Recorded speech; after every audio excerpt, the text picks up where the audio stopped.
Hi, everybody. Welcome to the Spiritual Cake Podcast. We talk about anything and everything that has to do with that spiritual side of our existence. You're familiar with the physical and the mental and the emotional, but we have been discussing the spiritual, whatever that is. My name is Clint Hufton. With me is Wendy Dahl. Wendy? Hi, Clint. Hello, Wendy. If you're joining us for the first time, you should know that neither Wendy nor I run any kind of a religious organization, nor has our formal education been along those lines. We both raised relatively conservative Christian.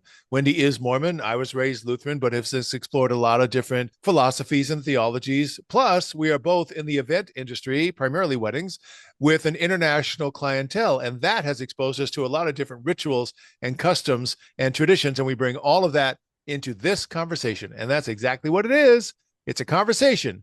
We're not going to try to hammer you over the head with anything. We're just going to discuss some stuff. And if you want to join the conversation, then at the end of this episode, we will tell you how to do that. Wendy, I will confess, I love babies. I'm just enamored. Anytime I see a baby or a toddler, I don't know. I don't know what it is. It's just built into me. Maybe it's a paternal instinct or maybe a grandpaternal instinct. I have no idea. But I've always just loved babies. And so it just so happened that I came across a couple of different babies within the last 48 hours. What do you call that when you make something better than what it could be? We try to Like sensationalize it? I guess, yeah, we fantasize a little bit about the purity and the innocence of the child, but the reality is that babies require a lot of focus and oversight for the caretakers. Plus, babies don't always do what you want them to do, and they will let you know immediately if they don't like anything that's going on. From that standpoint, there's different, I guess, ways of looking at a newborn, and then they become they show up whoever they are.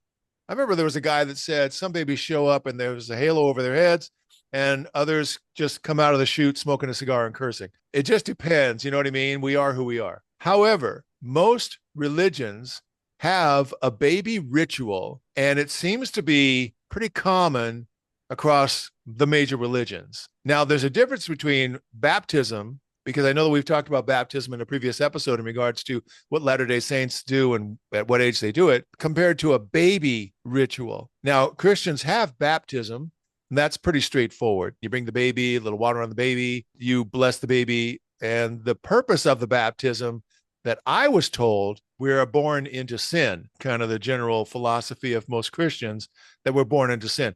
I personally don't agree with that theology or that philosophy. I just don't.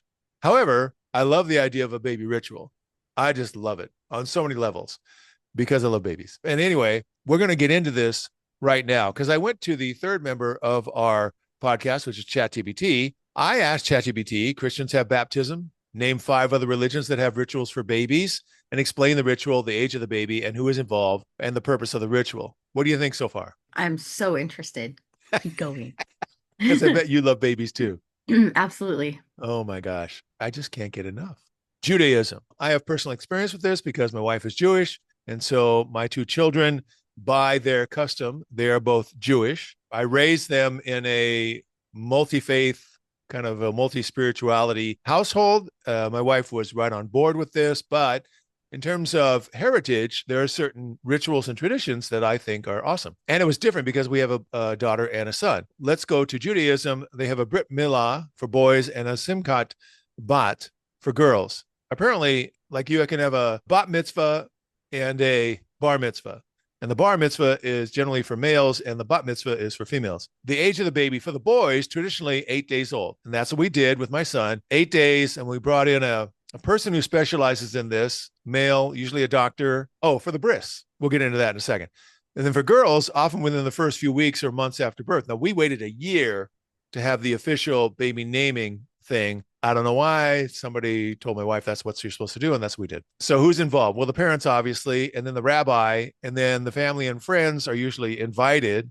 And then for boys, a trained ritual circumciser called a mohel. The boys receive a ceremonial circumcision and are formally given their Hebrew name. Just so you know, for the circumcision, I'm not going to go into details. The mohel did not anesthetize my son the traditional way. They give them sugar. 8-day-old baby, they take a cloth and they soak it in sugar water and they let the baby suck on that. And apparently the sugar rush bypasses the pain of the circumcision.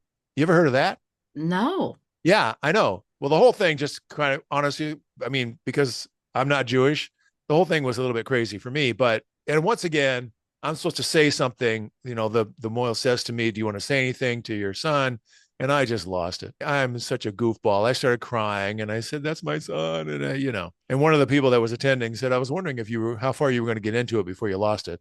And seriously, it was like 2 sentences. It officially welcomes the child into the Jewish community. Well, we don't belong to a temple, but I guess the whole idea is that the Jewish community at large, anybody who identifies as being Jewish, that's when we give the kids the Jewish names, which is pretty cool because they have what is traditional is the first name and the middle name, and then of course the last name. And by the way, my wife and I decided to put both last names with the kids. So her last name is Alpert, my last name is Huft, and now the kids, their last name is hyphenated Alpert Huft. And again, I thought that was pretty cool because they'll always be connected to their mother's side of the family as well. So you get to give them Jewish names, which works out really well. What my wife and I did was we had an agreement that when the daughter comes along, she's the first baby. My wife got to pick the first name, and it came to her in a dream 2 nights in a row, Ariana, 2 N's. Thank you very much. Then I got to pick the middle name, and I picked Rose for a couple of different reasons, and then the last name. But she also got Jewish names. So her Jewish names are Hannah. We pronounce it Rachel, but it's in Jewish traditions, it's Rachel, Ariana Rose, Hannah Rachel, Alpert Huft. That's the whole thing. It'll be tough to put that on the t-shirt. My son, we flipped so that I got to pick the first name and my wife picked the middle name. And for her, it was easy. It was after her deceased father. So his name is Gabriel. And the reason I came with Gabriel is because I looked up a bunch of names and the meanings of the names. I have a deep spiritual thing going on inside me. And so when I saw Gabriel, the meaning in this particular book, the meaning of Gabriel was hero of God. In most scripture, when Gabriel shows up, he's an angel and he's delivering a message. Hero of God was the meaning of Gabriel. And I thought, I'm pretty cool with that. But I was also toying with the name of Aaron, Aaron, who was the brother of Moses, I believe. And then I was at a playground with my daughter, and I heard a grandfather calling for his grandson, and he said, Raphael, Raphael. And I thought, oh my gosh, I love that name. One of the great painters of all time, but also Raphael, I think, was also some biblical person. I thought it's a bummer that I have to choose one name. Well, it turns out because my son is Jewish, I got to throw in the 2 extra names. So his full name is Gabriel David Aaron Raphael Alpert Huft. Isn't that cool? Yeah. I love It that. sounds like a melody, how you say it. Gabriel David Aaron Raphael Alpert Huft. But I'm bummed. Exactly. Yeah. Okay, let's go on to the next. So Hinduism, the namakarana, that's good, the naming ceremony. The age of the baby is usually between 11 and 40 days after birth, depending on the family tradition. I like that there's some wiggle room in this. Have you ever done a baby naming or a No, baby ceremony? Oh, not in Hinduism. I think you would really like it. So who's involved? The parents, the grandparents, the Hindu priest, and the extended family. And in the Hindu traditions, the extended family is really extended. Is that fair to say? Absolutely. Yeah. Okay. The ritual, prayers and blessings are offered. The baby's name is formally announced, often whispered into the baby's ear by the father. I So sweet. love that. Oh my gosh. When my wife was pregnant, the whole idea was that I, as the father, is supposed to talk to the belly. So the baby is familiar with my voice. I personally have experienced when the baby is born and they hear my voice in the birthing room, they turn to see where's this voice coming from because they're familiar with it. Aww. Now, I may be imagining that, but that's what I chose to believe. And it happened to both kids. So I'm a firm believer in talking to the belly. There's divine blessings and good fortune. Now, in Islam, so the age of the baby is traditionally on the 7th day after birth, though it can occur later. And who's involved? Parents, relatives, community members, and sometimes an imam. An imam is the priest or the clergy for Islam. The baby's hair is shaved. Did you know that? I did not. I did not know that either. And I wonder why. Maybe it's a health thing. Some of these things that are really tradition, really old, like not eating pork for some religions, is based on health. The child is formally named and an animal is sacrificed and meat is shared with family and the poor. I wonder if their way of sacrificing is just having some meat. You know what I mean? I don't know if they still, in those communities, will actually butcher an animal right there as part of the ceremony. I hope. So the whole idea of this ritual in the Nation of Islam is to give thanks to God for the child and seek blessings and protection for the baby's future, which I love that. So Sikhism. Now, you also are really familiar with this community. Namakarana. Usually, it's within the first few weeks after the birth. Parents, family, congregation. Is it Granthi or Granthi with a TH? Grunty. Seek the scripture reader. Well, that's interesting. They don't name it as clergy, but apparently only a select few are entitled with reading the Holy Scripture. Am I getting that right? Hmm. And so would that be considered clergy? I mean, do they run the congregation? I mean, from what I've seen, whenever there is a Sikh priest, and so if there is a Sikh Granthi, that, and it's not necessarily saying like how in Islam it was the imam, perhaps they don't need a clergy person there. But remember, I was talking about their holy book in Sikhism Right, and how the holy book becomes like wherever the holy book is, it becomes a temple. So right. perhaps, and this is just Wendy reading between the lines of what ChatGPT said, there isn't a necessity for clergy, but there is a necessity for their holy book. I like the idea that any place can become a holy place. Hmm. Now, the way they do it is they bring their holy scripture. I'll give you an example. I lived for a number of years, not that far from where you live, actually. There's a park that you're familiar with along Main Street. And I remember when we first moved there 40 years ago, there was a park and the trees formed a little kind of like an arch. Yes. My roommate, who was raised Catholic, he said, I always think that I'm in a cathedral when I come to this park and stand in this spot and look at those trees. And I never let go of that. I just thought from this point on, this is a sacred space. It's what I brought to it. But anyway, okay, in Sikhism, the ritual is the family gathers at the Gurdwara. What is that? I should know what a Gurdwara is because I've heard them talk about it. Well, let's ask. It's a Sikh place of worship, like a church, synagogue, Oh, mosque, or temple. okay. Oh, look at that. I Oh, and should look know at the that. pretty pictures.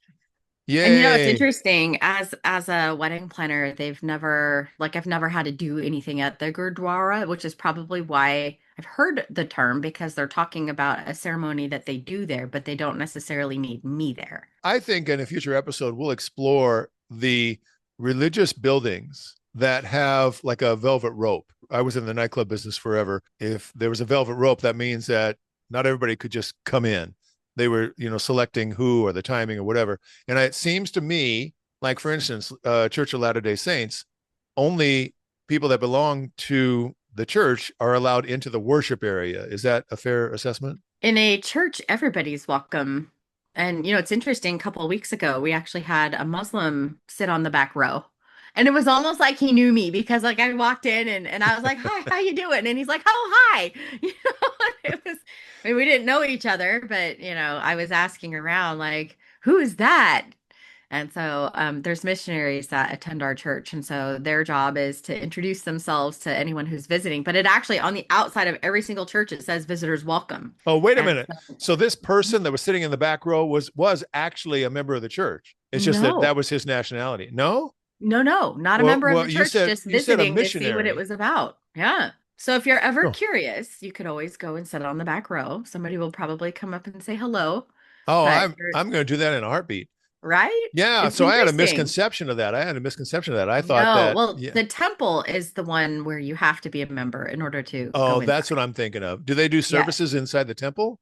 They do, but it's not like a Sunday service. They're like special services. And so, yeah, Oh, it's like two different things. So if you you ever know, wanted to attend church on a yeah. Sunday, anyone could go and attend a Mormon church. Okay. See, I'm glad we cleared that up. By the way, just send a note to the powers that be within the organization that their marketing needs to somehow communicate that to make their Yeah. doors open. Yeah, because I don't know. Well, I As you can suppose see. that they think on the building where it says visitors welcome, I think they probably think, well, if they see that, maybe they'll come inside. Well, yeah, I hope so. The Sikhism, a random hymn from the Guru Granth Sahib is opened. This is fascinating to me. I don't know if you knew this, but they pick Oh, the first letter for the baby's name from the hymn that they randomly open the book of songs. And whatever is the first letter of the hymn, that determines the first letter of the baby's name. What do you think of that? I think that's interesting because it comes like there's the legal name that you have to give a child before they're allowed to leave the hospital that goes on their birth certificate. And then there's the name that could come after like in this circumstance. So I always wonder, do they have like a holy Oh, name that they're known by in their community and then a right. legal name? Oh, it could just be baby boy. I mean, I've Can heard of they do that that? I on the wasn't birth sure if they, certificate. yeah. Yeah. Oh, I Yeah. didn't know that. Yeah, I've been told that if a baby is born, maybe it's being given up for adoption or whatever the case may be, Yeah. that it's almost like there's a Jane Doe. Yeah. If they can't identify person, it's a Jane Doe. So what I've heard is that it's either baby girl or baby boy or baby male, baby female, something like that, just Interesting. to show of record because it's a birth certificate and the formal name hasn't been chosen. But I do like this is kind of similar to the Jewish names where they, they're going to determine the. I like it. I think it's kind of cool. I like you're kind of throwing it to the spiritual wind of, what are we going to call this baby? You ever heard of people that wait until the baby's born to see like who is this baby? Who's this person? And they Me, wait. You did that I did. for all I three? did. All three. It was like I was trying to decide between a couple different names, and I figured I would be able to tell based on their personality which one they were. And Wow. so, yes. And then one of them, I mean, Connor, my oldest, he was definitely a Connor, not a Cameron because Connor to me was more spirited, where Cameron was more mellow and chill. And Connor has always been spirited. My daughter, her name, Caitlin, I think we kind of went in there with that one. I know her dad wanted a different name, which I never agreed to. So in my mind, there was only one name. And then my youngest son, it was which order did his names come in because the two names we selected would be great first names and middle names. And so it Right. was like between the two, which one was he? And he was the mellow one. That's cool. I Yeah. just like this whole thing. Babies are awesome. All right. Yeah. In Buddhism, the age of the baby varies widely, often within the first few months. The parents, the monks, and family members in Buddhism are involved. The monks chant blessings and prayers. Holy water may be sprinkled. We're going to do an episode on holy water because that has always fascinated me. And protective cords may be tied around babies' wrists in some traditions. See, the word protective is very subjective. That's really curious. Yeah. So it seeks health, happiness, and protection and introduces the child to the Buddhist community and to the teaching of the Buddhist faith. Okay, well, as you can see, I'm not going to get into more of them because I think I like where this conversation has gone. But just so you know, by the way, if you're just listening to this on the podcast side, we've been looking at what ChatGPT has given us. And if you go to the YouTube channel, you'll be able to see all of this. I also asked for 5 more religions and it gave me Shinto, Zoroastrianism, Latter-day Saints. See, this is what I thought was curious. Usually within the first few months after the birth, the parents and the male priesthood holders and the congregation, extended family. Now, tell me if I'm off base on this, or if ChatGPT is. The baby is held in a circle by priesthood holders, and a blessing is given, and the child's name is officially recorded in the church records, which makes sense to me, to seek God's guidance and protection and welcome the child into the church community. Did your kids, now we're not talking about baptism, this is a different ballgame. Did your kids go through this? Yeah. I Oh, love blessing days. I oh do. So man. they're done. If anyone wants to attend a Mormon church, the first Sunday of the month is when they would do something like this.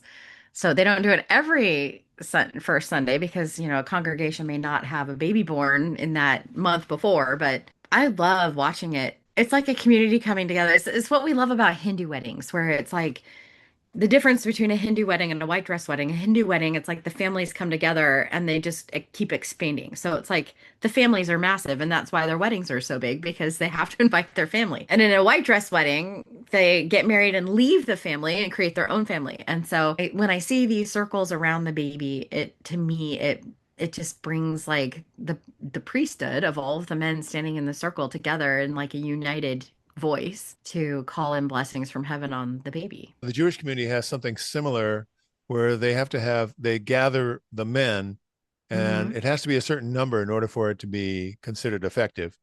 And there's a name for that, but I forget what it is. But anyway, yeah, it's funny how there's these similarities. The other thing that just occurred to me, the reason that everything works when it comes to a baby is because we haven't formed opinions about what the baby thinks or their personality, or it's just this innocent being that is part of our species. And it's programmed into us to care for the baby because we want to proliferate the species. So we have these chemicals that every time we see a baby kick in order to love the baby and protect the baby. And so what I love about all these baby rituals is that That stuff kicks in. Everybody loves a baby, except for the people that don't like the noises that the baby makes. But the important thing is that everybody loves the baby, and that just kind of goes across all humanity. Does that make sense? Absolutely. Remember the animated movie, the Disney movie, The Lion King? Yeah, actually, that's what I was thinking of when, because at the end of a blessing in our church, they actually hold the baby up like that. Oh, So no it's like, kidding. so the whole community can see, or the congregation can see the baby. And I'm just like, look at the baby. What I love about that, and I feel the same way when I see a baby in like one of those baby Bjorns or whatever, that they're Uh-huh. just kind of dangling there, Oh, and yeah. they're just kind of looking around with whatever, and that's just their reality right now. And Yeah. so what I imagine, and I've thought this even when Rafiki holds up the Lion King on the bluff and all the animals all make a noise and they bow to the new whatever. That's the way I feel when they hold up a baby. It's kind of like the baby. I always wonder what the baby is experiencing because everything is new, Sure. but he's getting, or it is getting this wave of affection from everybody that's looking at this baby for the first time. I just Yeah. think that's spectacular. Yeah.